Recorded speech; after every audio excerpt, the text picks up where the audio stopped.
Hello বন্ধুরা, আমাদের সহজ রান্নাঘরে আপনাদের স্বাগতম। আজকে আমি আপনাদেরকে দেখাবো যে সহজে আপনারা কি করে ডিম ভুনা তৈরি করতে পারবেন একটি অন্যরকম পদ্ধতিতে। তার জন্য আমাদের যা যা উপকরণ লাগবে আমি এখানে নিয়ে নিয়েছি। পরিমাণ মতো রসুন বাটা, আর ফোড়ন দেওয়ার জন্য 5 ফোড়ন, পরিমাণ মতো লবণ, মরিচের গুঁড়া, একটা তেজপাতা, হলুদ গুঁড়া, এখানে নিয়ে নিয়েছি আদা বাটা, জিরা বাটা, আর এখানে 4টে ডিম আমি ব্লেন্ডারে লবণ হলুদ দিয়ে ভালো করে ব্লেন্ডার করে নিয়েছি।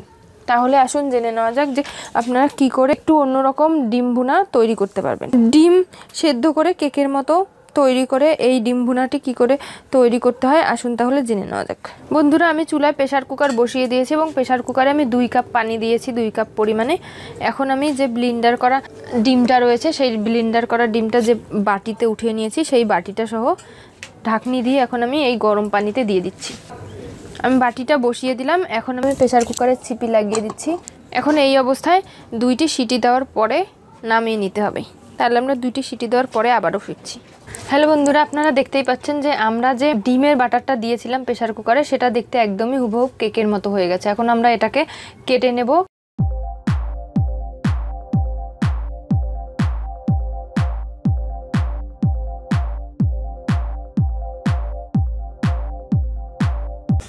এইভাবে পিস করে নিলাম। এখন এটাকে তেলে ভাজতে হবে।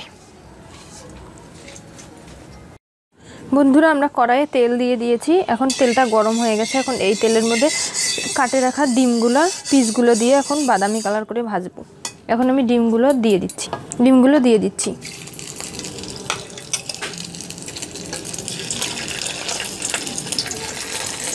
ডিমগুলো হালকা বাদামি কালার করে ভাজতে হবে। বেশিক্ষণ লাগবে না ডিম ভাজতে, 1 থেকে 2 মিনিট।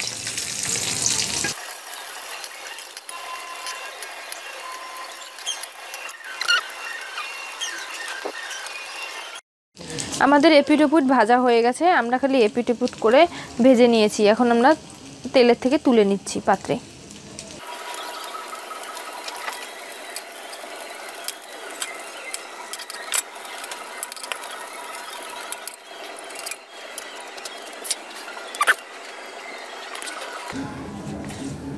এখন আমি তেলের মধ্যে দিয়ে দিচ্ছি 5 ফোড়ন। ফোড়নের জন্য দিয়ে দিলাম 5 ফোড়ন। দিয়ে দিচ্ছি একটা তেজপাতা।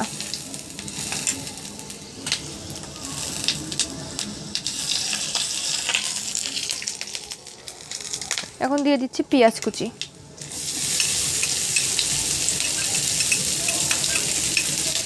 এখন দিয়ে দিচ্ছি লবণ পরিমাণ মতো।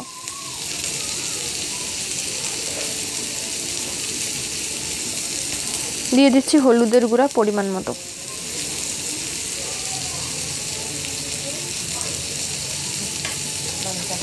এখন পেঁয়াজগুলোকে ভালো করে বাদামি কালার করে ভাজতে হবে। আমরা এখন পেঁয়াজগুলোকে বাদামি কালার করে ভাজে নেব। আমাদের পেঁয়াজ বাদামি কালার হয়ে আসছে। এখন আমরা এর মধ্যে দিয়ে দিচ্ছি 1 চা চামচ পরিমাণে মরিচ গুঁড়া, আর দিয়ে দিচ্ছি 1 চা চামচ পরিমাণে আদা বাটা, 1 চা চামচ রসুন বাটা, 1 চা চামচ জিরা বাটা।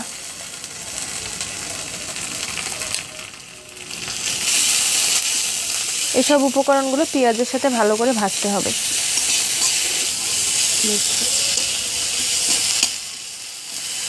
আবার বেশিক্ষণও ভাজা যাবে না, যাতে পোড়া গন্ধ বের হয়। এখন আমরা সামান্য পরিমাণ ভেজে নিয়েছি। এখন এর মধ্যে গরম পানি দিয়ে দিচ্ছি। হালকা গরম পানি দিয়ে দিলাম যাতে করে মশলাটা ভালো করে কষাতে পারি এবং কাঁচা মশলার যে গন্ধটা আছে সেটা যেন বেরিয়ে যায় এবং মশলার সুগন্ধিটা যাতে আসতে পারে, এই জন্যই একটু পানি দিয়ে নিলাম। আমাদের মশলা ভুনানো হয়ে গেছে। আমরা সামান্য পানি দিয়েছিলাম, সেই পানিটা মশলাই সাথে ভুনানো হয়ে গেছে এবং পানিটাও শুকিয়ে গেছে। এখন আমাদের মশলাটা একদম তৈরি হয়ে গেছে। এখন আমরা আবারও দিয়ে দিচ্ছি একটু সামান্য পরিমাণে পানি।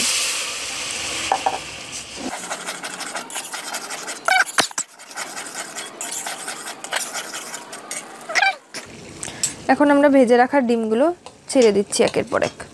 আপনারা অবশ্যই ডিমের পিসগুলো চাইলে ছোট বড়ও করতে পারেন। আমি আমার মতো করে কেটে নিয়েছি, আপনারা নিজেদের মন মতো কেটে নিতে পারবেন। এখন ডিমের ভেতরে পেঁয়াজ ভুনাগুলো এবং মশলাগুলো ঢোকার জন্যই সামান্য পরিমাণে পানিটা দেওয়া হয়েছিল। এখন আমরা আবারও কষাচ্ছি। আমরা ভেজে রাখা ডিমগুলো ছেড়ে দিয়েছি। এখন মশলা, ডিমের ভেতরে মশলাগুলো ঢোকার জন্য 2 মিনিট পর্যন্ত একটু ফোটাতে হবে, তারপরে আমরা নামিয়ে নেব। নামানোর আগে আমাদেরকে গরম মশলা দিতে হবে, তাই আমি এখানে 1 চা চামচ পরিমাণে গরম মশলা দিয়ে দিচ্ছি। গরম মশলা দিয়ে আমি আরও 1 মিনিট ফোটাবো, যাতে করে গরম মশলাটা ঢুকতে পারে ডিমের ভেতরে।